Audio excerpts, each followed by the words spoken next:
الحمد لله وكفى وسلام على عباده الذين اصطفى خصوصا على أفضلهم وخاتم النبيين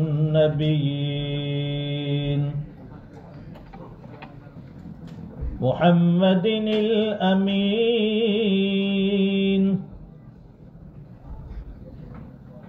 وعلى آله وأصحابه أجمعين.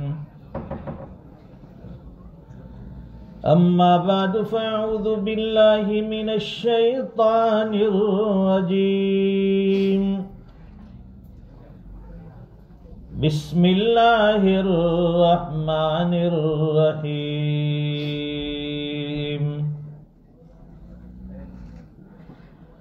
ثم لتسألن يومئذ عن النعيم.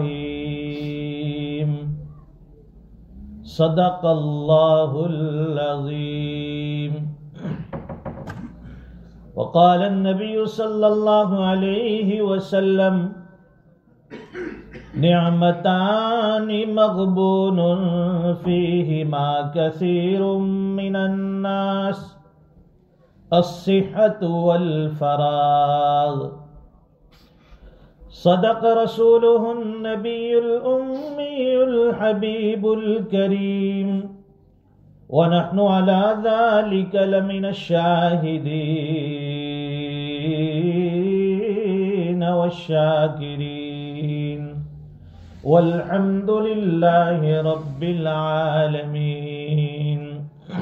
ایک مرتبہ درود پاک پڑھیں. اللهم صل على سيدنا ومولانا محمد وعلى آل سيدنا محمد وبارك وسلم. بزرگان محترم، نوجوانان اسلام اور دینی بھائیوں، انسان کی پوری زندگی نعمتوں سے گھری ہوئی ہے.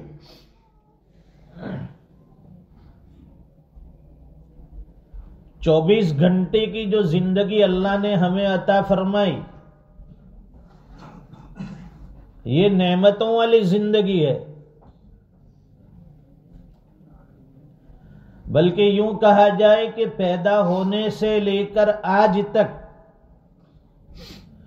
اور جب تک اللہ نے زندگی رکھی ہوگی، روزانہ بے شمار نعمتیں اللہ کی استعمال ہو رہی ہے.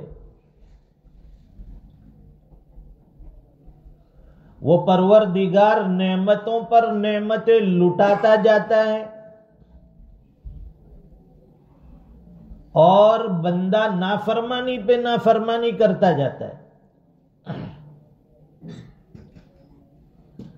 زندگی کا ایک ایک سانس یہ اللہ کی دی ہوئی نعمت ہے.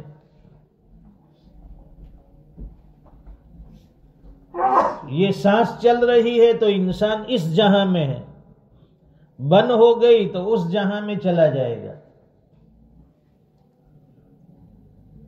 تو سانس کے لینے پر بھی اللہ کا شکر، جو اندر ہم کھینچتے ہیں اس پر بھی اللہ کا شکر، اور جو باہر نکالتے ہیں اس پر بھی اللہ کا شکر. اگر یہ سانس اندر تو چلا جائے لیکن باہر نہ آئے، یا باہر تو نکال سکے اندر نہ جائے، آدمی کو مشین پر وینٹیلیٹر پر رکھا جاتا ہے. یہ فضاؤں میں، ہواؤں میں اللہ نے جو آکسیجن رکھا ہے بہت بڑی نعمت ہے. کووڈ کے زمانے میں سب کو معلوم ہے، لوگ بوتلیں لے کر، سلنڈر لے کر گھومتے تھے. بھائی کیا ہوا ہے؟ آکسیجن صحیح سے نہیں مل رہا ہے، پھیپھڑے کی تکلیف ہے، ہارٹ کام نہیں کرتا ہے. نتیجتاً روزانہ سینکڑوں لوگوں کی موت ہم سنتے تھے، روزانہ خبریں آتی تھی فلاں چلا گیا فلاں چلا گیا، اور بعض تو ایسے ایسے ہمارے درمیان میں رہنے والے چلے گئے جو ہمارے ساتھ اٹھنے بیٹھنے والے، ہمارے ساتھ کھانے پینے والے، ہمارے ساتھ سیر و تفریح کرنے والے، شاپنگ کرنے والے، کلوز فرینڈ یا ہمارے قریبی رشتہ دار، جن کے بارے میں سوچ بھی نہیں سکتے تھے کہ یہ دنیا سے جا سکتا ہے۔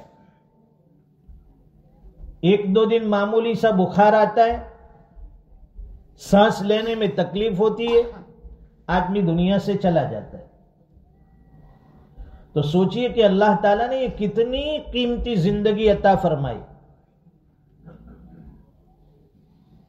قیامت کے دن ہر انسان سے اس کی عمر کے بارے میں سوال ہوگا کہ اتنی طویل عمر عطا فرمائی کہاں گزاری؟ قرآن کریم میں اللہ فرماتے ہیں اولم نعمرکم ما یتذکر فیہ من تذکر وجاءکم النذیر،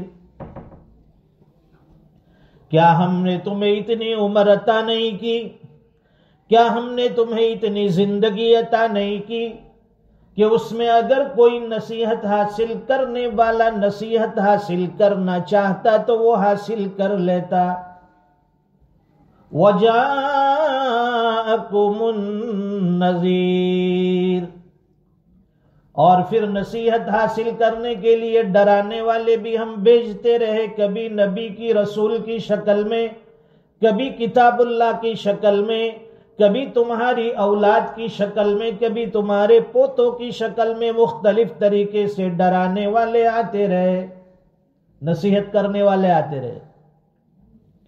یہ طویل عمر، یہ پیاری زندگی جو ملی ہے اس کا اللہ کے یہاں حساب دینا ہے۔ پوچھیں گے اللہ تعالیٰ اتنی طویل عمر کہاں گزاری؟ کہ اللہ میں نے تو ٹیسکو میں کام کرتے کرتے گزار دی، آسدہ میں کام کرتا تھا، جاب کرتا تھا، گزار دی، پیٹرول اسٹیشن پہ کام کرتا تھا، وہاں گزار دی۔ ہم میں سے کوئی یہ کہہ سکتا ہے کہ اللہ میں نے عبادتوں میں زندگی گزاری؟ نہیں، کیونکہ عبادت تو ہمارے پاس ہے ہی نہیں۔ کوئی کہہ سکتا ہے کہ میں نے اتنی قرآن کریم کی تلاوت کی، دن رات تلاوت کرتا رہا، اس میں گزار دی؟ نہیں۔ امام شافعی رحمت اللہ علیہ کے حالات میں لکھا ہے کہ مکہ مکرمہ سے مدینہ منورہ کا سفر کیا۔ اس زمانے میں اونٹوں پر یا کھچروں پر سفر ہوتا تھا، تو 16 دن سفر میں لگے مکہ مکرمہ سے مدینہ منورہ۔ آج تو ماشاءاللہ فاسٹ ٹرین آ گئی، اے سی والی بسیں آ گئی، 8 گھنٹے 6 گھنٹے 8-10 گھنٹے میں آدمی پہنچ جاتا ہے مکہ سے مدینہ۔ اس زمانے میں امام شافعی رحمت اللہ علیہ فرماتے ہیں کہ مکہ مکرمہ سے مدینہ منورہ 16 دن کا سفر رہا۔ سواری پر سوار ہو کر جاتے تھے، 16 دن سفر میں گزرے۔ فرماتے ہیں کہ 16 دن میں میں نے 16 قرآن کریم مکمل کیے سفر کے اندر۔ اور ہمارا سفر جو ہوتا ہے پکنک والا، کھاتے پیتے، اور ساتھ میں ایک آدھ نمونہ ایسے رکھتے ہیں سفر میں جس سے ٹائم پاس ہو جائے، وقت گزاری ہو جائے کہ بھئی فلاں فرینڈ کو تو ساتھ میں لینا ہے، کیوں؟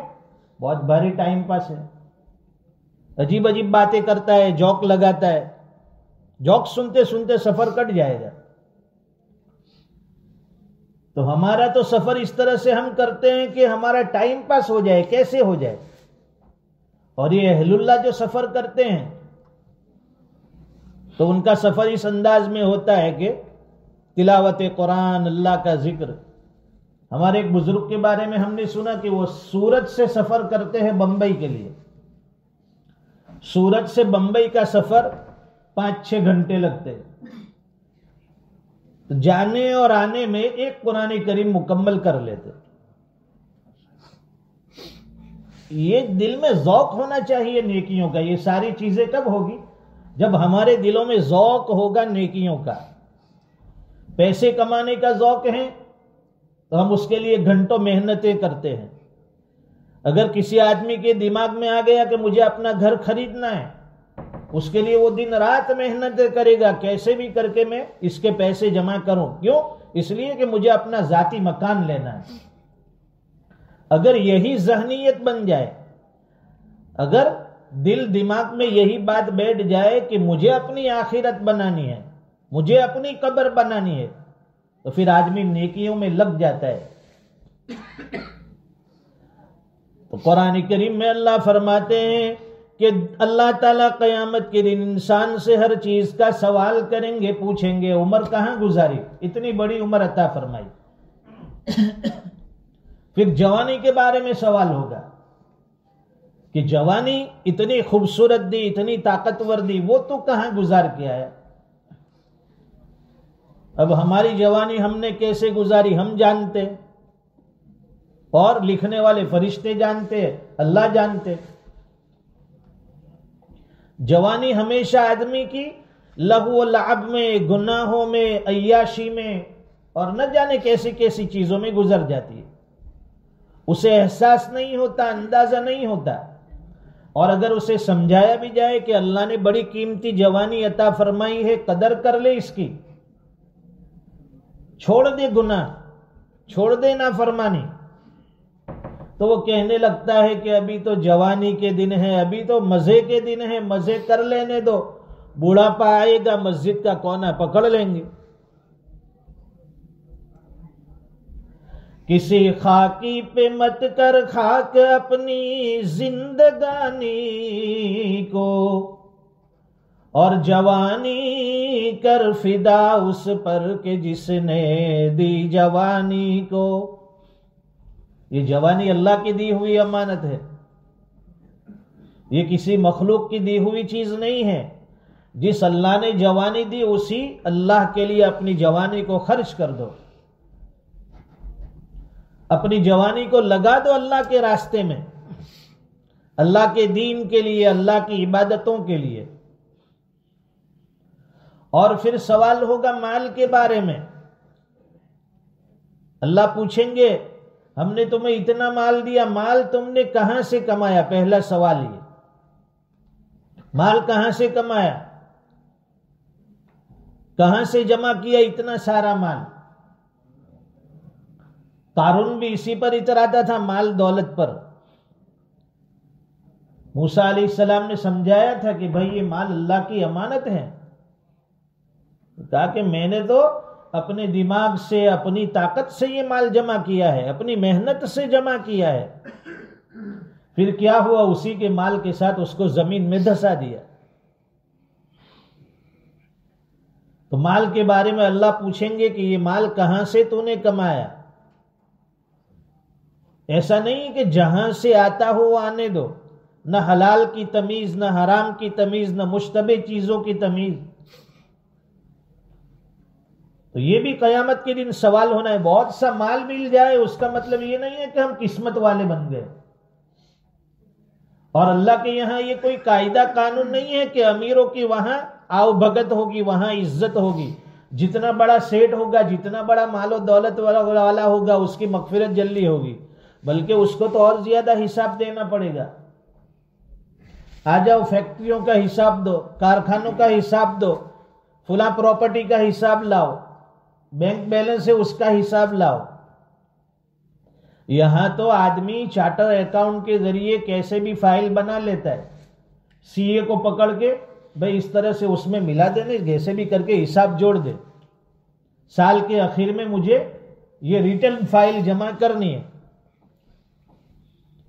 اللہ کے یہاں تو یہ چلنے والا ہے نہیں کہ ادھر کا مال ادھر نہیں، ادھر کا مال ادھر، ادھر کی ٹوپی اس کو، اس کی ٹوپی اس کو. وہاں تو ایک ایک پائی کا حساب لیں گے اللہ تعالیٰ. مال کہاں سے کمایا، یہ پہلا سوال. اب مال انسان کے پاس آ گیا، جمع تو کر لیا. اب دوسرا سوال کہ مال پھر کہاں خرچ کیا. یہ سوال بھی بڑا مشکل. نہ جانے آدمی کہاں کہاں کیسے کیسے کاموں میں مال خرچ کر دیتا ہے.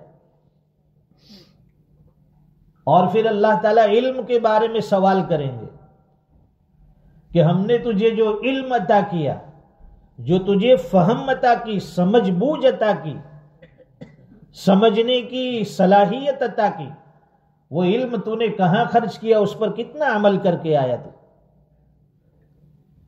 اب کوئی آدمی ان پڑھ تو ہے نہیں، سب آدمی کے پاس علم ہے، اسے معلوم ہے کہ 5 وقت کی نمازیں پڑھنی ہے، یہ فرض ہے، رمضان میں روزے رکھنے ہیں، یہ فرض ہے، اگر اللہ نے مال دیا ہے اس پر زکوٰۃ فرض ہے، اتنا مال آ جائے کہ آدمی حرم تک پہنچ سکے، اپنے اہل و عیال کا نفقہ نکال کر اس پر حج فرض ہے۔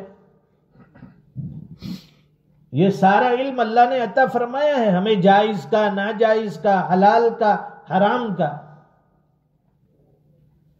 ان ساری چیزوں کے بارے میں سوال ہوگا۔ جتنی نعمتیں زیادہ ہوگی سوال اتنا زیادہ۔ مولانا قاسم صاحب ابھی ہمارے ساتھ آ رہے تھے، راستے میں ایک صاحب کے بارے میں بتلا رہے تھے کہ وہ کبھی کبھی یہاں نماز کے لیے آتے تھے، مجھے گاڑی میں بٹھا کر لے بھی جاتے تھے، چھوڑ دیتے تھے، پرانے زمانے کی بات ہے۔ تو انہوں نے پوچھا مولانا سے کہ مولانا کبھی آپ نے مجھے پوچھا نہیں کہ میری گاڑی کتنے کی ہے، یہ کار کتنے کی ہے؟ تو مولانا کہے کہ مجھے اس کی کیا ضرورت، میں آپ سے پوچھ کے کیا کروں گا کہ یہ گاڑی کتنے کی ہے، اور مجھے اس میں کوئی دلچسپی، کوئی انٹرسٹ بھی نہیں ہے۔ انہوں نے بتایا کہ مولانا یہ گاڑی جو ہے 1,00,000 پاؤنڈ کی ہے۔ تو مولانا نے مسکرا کر جواب دیا کہ میرے پاس 500 کی ہے، وہ بھی ایک کام دیتی ہے، وہ بھی گھر سے لاتی ہے، گھر لے جاتی ہے، منزل مقصود تک یہ بھی پہنچاتی ہے اور یہ بھی پہنچاتی ہے۔ جو کام 1,00,000 پاؤنڈ والی کار کرتی ہے وہ کام 500 پاؤنڈ والی بھی کرتی ہے۔ آدمی اس میں کوئی سونے والا تو ہے نہیں، گاڑی میں اس میں کوئی کھانے والا تو ہے نہیں، اس میں کوئی زندگی گزارنے والا تو ہے نہیں۔ گاڑی کی ضرورت نہیں کہ آپ کو لے جائے گی اور لائے گی، ہاں 2-4 چیزیں اس میں زیادہ ہوگی کہ بھائی سیٹ اچھی ہوگی، کولنگ اچھا ہوگا، ہیٹنگ اچھی ہوگی، بیٹھنے کی سیٹ کمفرٹیبل ہوگی، آپ کو ہر طرح سے راحت دے گی، یہ 2-4 چیزیں زیادہ ہو سکتی ہے۔ تو وہ مولانا کی بات کا مطلب یہ ہے کہ قیامت کے دن جب اللہ کے سامنے سوال کھڑا ہوگا تو اس آدمی کو 1,00,000 پاؤنڈ والی گاڑی کا حساب دینا ہوگا، اور مولانا کہتے ہیں مجھے 500 پاؤنڈ والی گاڑی کا حساب دینا ہوگا۔ نعمتیں جتنی زیادہ، حساب اتنا اللہ کے یہاں زیادہ دینا ہے۔ یہ قرآن کریم کی جو آیت پڑھی، اللہ فرماتے ہیں ثم لتسألن یومئذ عن النعیم، پھر تم سے قیامت کے دن اللہ تعالیٰ نعمتوں کے بارے میں سوال کریں گے، نعمتوں کے بارے میں پوچھیں گے۔ یہ جس دور میں نازل ہوئی تھی یہ آیت، صحابہ اکرام کے پاس تو کچھ بھی نہیں تھا، وہ ٹوٹے پھوٹے مکانوں میں زندگی گزارنے والے، لباس پر 2 چادریں ٹوٹی پھوٹی ہوتی تھی، پھٹی پرانی، گھر کا نظام کوئی نہیں۔ یہ آیت نازل ہوئی تو صحابہ اکرام تو حیران کہ اللہ فرماتے ہیں کہ قیامت کے دن تمہیں نعمتوں کے بارے میں حساب دینا ہے، سوال کیا جائے گا۔ حضرت زبیر ابن عوام رضی اللہ تعالیٰ عنہ، انہوں نے سوال کیا حضور پاک صلی اللہ علیہ وسلم سے، اور حضرت ابو ہریرہ کی بھی روایت ہے کہ صحابہ اکرام نے حضور پاک صلی اللہ علیہ وسلم سے سوال کیا کہ اللہ کے رسول قیامت کے دن اللہ فرماتے ہیں کہ سوال ہوگا، کس چیز کے بارے میں سوال ہوگا؟ ہمارے پاس تو کچھ نہیں ہے، 2 چیزیں ہیں، اسودین، 2 کالی چیزیں ہمارے پاس ہے، ایک تو کھجور اور پانی، اس کے علاوہ کچھ بھی نہیں ہے۔ جو ہمارے گھروں میں یہ گروسری نے سب بھرا رہتا ہے نا کہ فلاں ڈبے میں دال فلاں قسم کی، اس میں فلاں قسم کی، اس میں فلاں قسم کی، وہاں آئل کے سب ڈبے رکھے ہیں، وہاں آٹا رکھا ہے، وہاں رائس رکھے، وہاں صحابہ اکرام کے اس کا تصور نہیں، تاکہ اللہ کے رسول ہمارے پاس تو کھجور ہے اور پانی ہے، کیا اس پر بھی سوال ہوگا؟ فرمائے کہ ہاں اس پر سوال ہوگا. تو دیکھیے معمولی چیز تھی دو، فرمائے کہ اس پر بھی سوال ہونا ہے. تو ہم تو نعمتوں میں گھرے ہوئے ہیں، کتنی نعمتوں سے اللہ نے نوازا ہے. ایک مرتبہ حضرت عمر فاروق رضی اللہ تعالیٰ عنہ لشکر کے ساتھ نکلے، پیاس لگی، شدید گرمی تھی، پانی مانگا، خادم نے پانی کی بجائے شربت دیا. اب شربت مل جائے شدید گرمی میں، روزے کی بھی حالت ہو اگر ہماری، تو پلانے والے کا تو ہم کتنی دعائیں دیں گے. لیکن حضرت عمر فاروق رضی اللہ تعالیٰ عنہ جب پینے لگے آنکھوں میں آنسو آ گئے، رونے لگے. خادم پوچھنے لگا امیر المؤمنین رونے کی کیا وجہ ہے؟ میں نے تو پانی کی بجائے شربت دیا، اس پر تو خوش ہونا چاہیے. فرمایا کہ مجھے قرآن کریم کی آیت یاد آ گئی.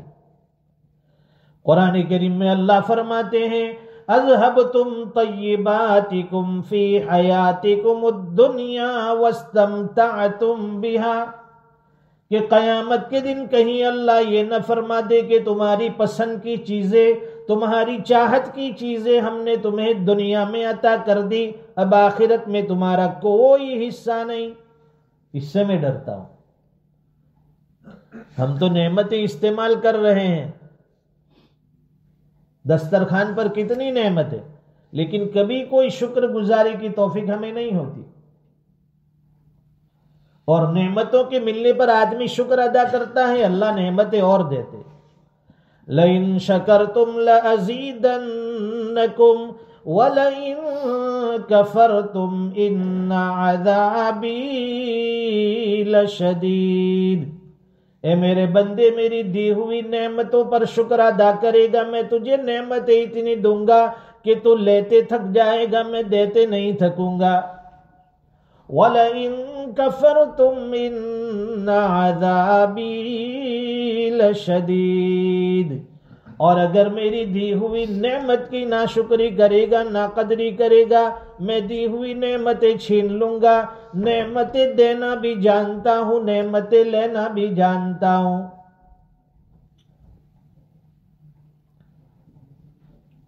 اور آنے والے حالات پر صبر کرنا ہے. اگر نعمتیں مل جائے تو اللہ کا شکر بجا لائے، اگر کوئی تکلیف پریشانی آئے تو انسان اس پر صبر کرے، اس پر واویلا نہ کرے، شکوے شکایتیں نہ کرے. حضرت ایوب علیہ السلام کے حالات میں لکھا ہے، قرآن کریم کی آیت ہے کہ شیطان نے اللہ سے کہا کہ یہ آپ کے بندے ایوب جو ہے یہ اتنی عبادت اس لیے کرتے ہیں کہ آپ نے ان کو بے شمار نعمتیں دے رکھی ہے، بہت مال و دولت سے نوازا تھا اللہ نے، بہت ساری اولاد بھی تھی، تاکہ یہ نعمتیں دی ہے اس لیے وہ شکر ادا کرتے ہیں آپ کا. یہ ساری چیزیں لے لیجئے، دیکھیے پھر وہ شکر ادا کرتے ہیں کہ نہیں. تو اللہ نے فرمایا کہ نہیں، یہ میرا بندہ شاکر صابر ہے، یہ شکر کرنے والا عبادت گزار بندہ ہے ایوب. اب آزمائش آئی. حضرت ایوب علیہ السلام کے پاس جتنا مال و دولت تھا وہ سارا کا سارا کسی وجہ سے ختم ہو گیا، مال بالکل نہیں ہے. پھر بھی وہ تو شکر گزاری میں عبادتوں میں لگے ہیں. تو پھر شیطان کہنے لگا کہ اصل میں مال چلا گیا ہے، ان کی اتنی ساری اولادیں ہیں، وہ تو سب آپ ان کے پاس موجود ہیں. اللہ تعالیٰ نے کوئی بیماری ایسی دے دی کہ وہ ساری اولادیں بھی ان کی آنکھوں کے سامنے مر گئی، پھر بھی شکر ادا کرتے رہے. اور پھر شیطان کہنے لگا کہ یہ ساری چیزیں، مال چلا گیا، اولاد چلی گئی، لیکن ان کو آپ نے اتنی بڑی صحت کی نعمت دی ہے، ان کے پاس صحت بہت اچھی ہے، اس لیے وہ عبادتوں میں اور شکر گزاری میں لگے ہیں. اللہ تعالیٰ نے ان کے بدن میں بیماری دے دی، چیچک کی بیماری، باڈی کے اندر دانے، پھنسی نکلتی ہے، اور وہ بیماری پوری باڈی میں ایسی پھیل گئی کہ وہ بڑے بڑے پھپھولے ہو گئے باڈی کے اندر، جیسے کہ پیپ کے پھپھولے ہو جاتے ہیں انسان کی پوری باڈی میں. صرف آنکھ اور ان کی زبان، یہ دونوں چیزیں خالی تھی، باقی پورے بدن کے اندر ان کو بڑے بڑے پھپھولے ہو گئے، اندر سے پیپ نکلتا ہے، اور ایک وقت وہ آیا کہ اندر میں کیڑے پڑ گئے، سب کیڑے۔ جب کوئی کیڑا نیچے گر جاتا ہے اسے بھی اٹھا کر واپس رکھتے کہ اللہ نے تیرا رزق میرے بدن میں رکھا ہے، اللہ کا شکر ادا کرتے رہے پھر بھی۔ اور اس بیماری میں ایک دو دن، ایک دو مہینے نہیں، بلکہ پورے 18 سال تک اس بیماری میں مبتلا رہے، کوئی دن ایسا نہیں کہ اللہ کی ناشکری کی ہو۔ پھر اللہ سے دعا مانگتے تھے کہ اللہ اگر میری زندگی 100 سال کی ہو، اور اگر تو نے مقدر میں یہ بیماری رکھی ہے 100 سال تک، تو بھی میں تیرا شکر ادا کرتا ہوں۔ پھر وہ بیماری طویل واقعہ ہے، کس طرح سے اچھی ہوئی، کیا ہوا، تو قرآن کریم میں پھر آیت نازل ہوئی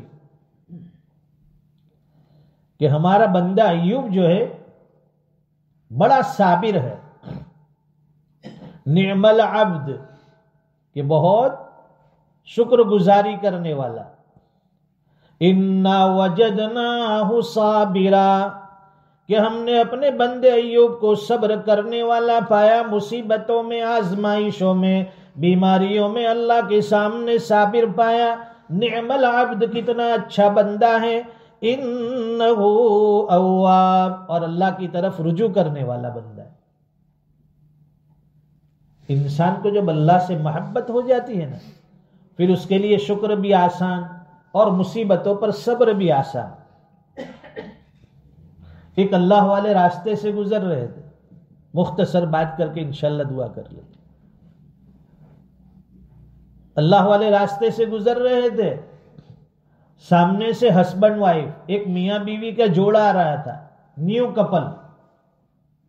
اب آدمی نئی نئی شادی ہوتی ہے تو پھر ہاتھوں میں ہاتھ ڈال کر وہ مستی کے موڈ میں، بارش کا موسم تھا، وہ اللہ والے جس راستے سے گزر رہے تھے اسی راستے سے وہ میاں بیوی گزر رہے تھے۔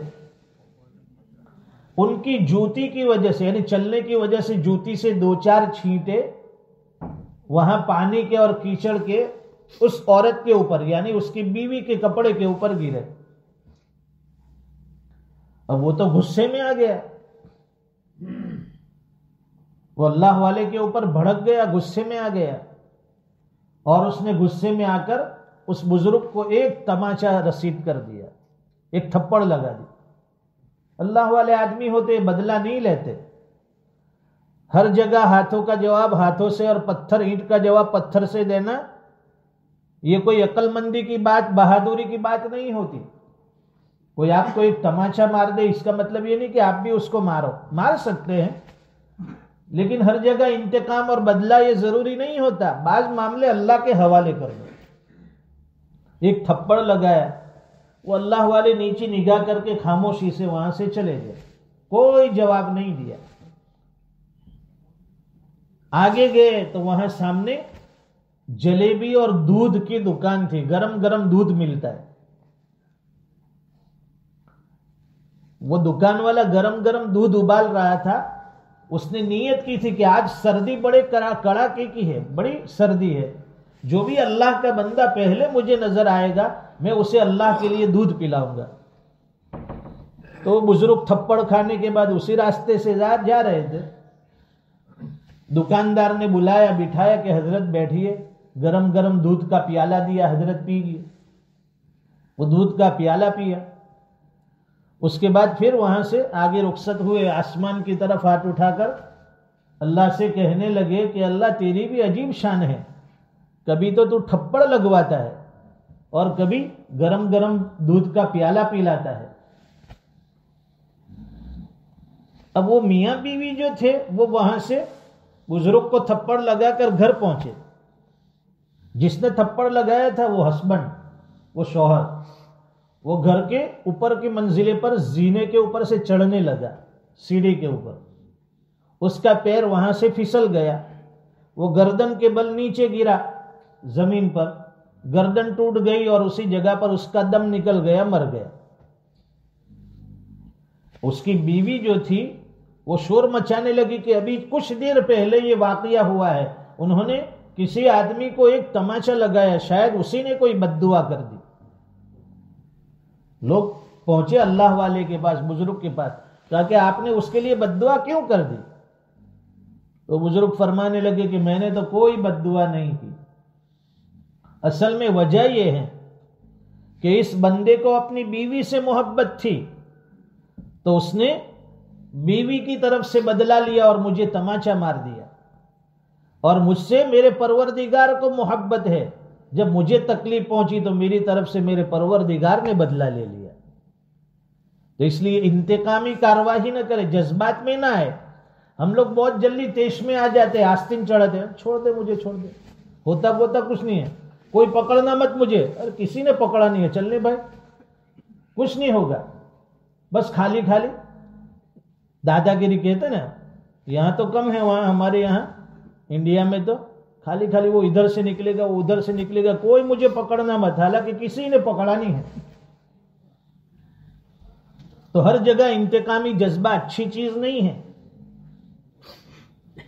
ثم لتسألن يومئذ عن النعیم، حضور پاک صلی اللہ علیہ وسلم نے فرمایا کہ میٹھا پانی، ٹھنڈا پانی مل جانا یہ بھی اللہ کی نعمت ہے، اس پر بھی سوال ہونا ہے۔ تو ہمارے پاس تو بہترین مکان ہیں، بہترین گاڑیاں ہیں، پہننے کے لیے بہترین لباس ہے، آرام کرنے کے لیے بہترین گدے اور بسترے ہیں، تو اس پر سوال کیوں نہیں ہوگا پھر؟ تو اس لیے دنیا میں نعمت کے اوپر شکر گزاری، اور جب حالات اور تکلیف آئے تو اس پر صبر کرنا آدمی سیکھ لے، یہ دو چیزیں آدمی سیکھ لے گا۔ جب بھی تکلیف آئی تو صبر کر لے، ان اللہ مع الصابرین، اللہ صبر کرنے والوں کے ساتھ۔ جب بھی کوئی راحت پہنچے، کوئی نعمت ملے تو شکر گزاری کہ اللہ تیرا شکر ادا کرتے ہیں، آپ نے یہ نعمت عطا فرمائی۔ اور صحت کی نعمت تو سب کو ملی ہے، اللہ نے صحت عطا فرمائی، چھوٹی موٹی بیماری، کبھی سردی کبھی کھانسی، یہ تو معمولی چیز ہے، ورنہ دیکھو اللہ تعالیٰ 50 60 70 سال کی زندگی عطا فرماتے ہیں، آدمی چلتا پھرتا ہے، کھاتا پیتا ہے، آرام کرتا ہے، گھومتا ہے، کتنی پیاری زندگی اللہ نے عطا فرمائی۔ تو اس پر شکر گزاری، شکر گزاری کا مطلب تو یہ ہے کہ انسان زبان سے بھی شکر ادا کرے، اور پھر اللہ تعالیٰ کی اطاعت فرما برداری اور عبادت کر کے شکر گزاری کا ثبوت دے۔ اللہ تعالیٰ کہی سنی باتوں پر عمل کی توفیق عطا فرمائے۔ رمضان کا مبارک مہینہ ہے، دوسرا عشرہ بھی قریب الختم ہے۔ رمضان کے آنے سے پہلے ایک شور تھا کہ رمضان آ رہا ہے، آ گیا، ایک عشرہ بھی ختم، دوسرا عشرہ قریب الختم، تیسرا عشرہ آنے والا ہے، وہ بھی نکل جائے گا۔ لیکن جنہوں نے کیا اس کے لیے فائدہ اور غنیمت، اور جنہوں نے نہیں کیا ان کے لیے خسارہ۔ اللہ تعالی ہمیں قدردانی عطا فرمائے، رمضان کے ایک ایک لمحے کی، ایک ایک سیکنڈ کی اللہ تعالی قدردانی دے، عبادتوں کی توفیق دے، جو ہوئی ہے اللہ قبول فرمائے، جو کوتاہی رہی ہے اللہ معاف فرمائے، مزید ہمت عطا فرمائے، سب کے گھروں میں اللہ تعالیٰ چین سکون عطا فرمائے، سب کو اپنے اہل و عیال کے ساتھ اللہ تعالیٰ خوشیوں والی، عزتوں والی زندگی عطا فرمائے، نعمتوں والی زندگی اللہ تعالیٰ عطا فرمائے۔ وآخر دعوانا الحمدللہ رب العالمین۔ مولانا دعا فرمائیں، درود شریف پڑھے، اللہم صلی علی محمد کلما ذکرہ الذاکرون وصلی علی محمد کلما غفل عن ذکرہ الغافلون۔ ربنا اتنا فی الدنیا حسنہ وفی الآخرۃ حسنہ وقنا عذاب النار۔ اے اللہ ہمارے گناہوں کو معاف فرما، خطاؤں سے درگزر فرما، رحم کا، کرم کا، عافیت کا معاملہ فرما، ہر خیر مقدر فرما، ہر شر سے حفاظت فرما۔ اے اللہ دی ہوئی نعمتوں کی قدر دانی عطا فرما، نعمتوں پر شکر گزاری کا طریقہ ہمیں سکھا دیجیے۔ اے اللہ آنے والے حالات پر صبر کرنے والا بنا، جب بھی کوئی تکلیف آئے، پریشانی آئے، اے اللہ اس پر صبر کرنے والا بنا، عافیت والی زندگی عطا فرما۔ اے اللہ ہم آزمائش کے لائق نہیں ہیں، اس لیے ہم آپ سے عافیت مانگتے ہیں۔ اے اللہ عافیت عطا فرما، صحت عطا فرما، تندرستی عطا فرما، چین سکون والی زندگی عطا فرما، پریشانیوں سے، الجھنوں سے اے اللہ ہماری پوری حفاظت فرما، ہمارے گھروں میں دینداری والی زندگی عطا فرما، ہماری نسلوں میں بھی دین زندہ فرما، ہمیں ہمارے اہل و عیال کو دین پر چلنے والا بنا، 100% دیندار بنا۔ اے اللہ ہمارے اہل و عیال کو ہماری آنکھوں کی ٹھنڈک بنا، ہماری اولاد کو قابل بنا، اے اللہ ان کی قسمت کو چمکا دیجیے، دنیا آخرت کی بھلائیاں انہیں نصیب فرما دیجیے۔ پیارے اللہ ہمیں عبادت گزار بنا، نیکیوں کا شیدائی بنا، تلاوت قرآن کا جذبہ عطا فرما، نمازوں میں آنا جانا آسان فرما، کھڑے رہنا آسان فرما، ہر قسم کی چھوٹی بڑی بیماریوں سے شفا کاملہ عاجلہ مستمرہ دائمہ تامہ نصیب فرما۔ بہت سے لوگ بیمار چل رہے ہیں، اے اللہ انہوں نے اپنی بیماری کے بارے میں دعا کے لیے کہا ہے، پیارے اللہ سب کو مکمل صحت اور شفا عطا فرما دیجیے۔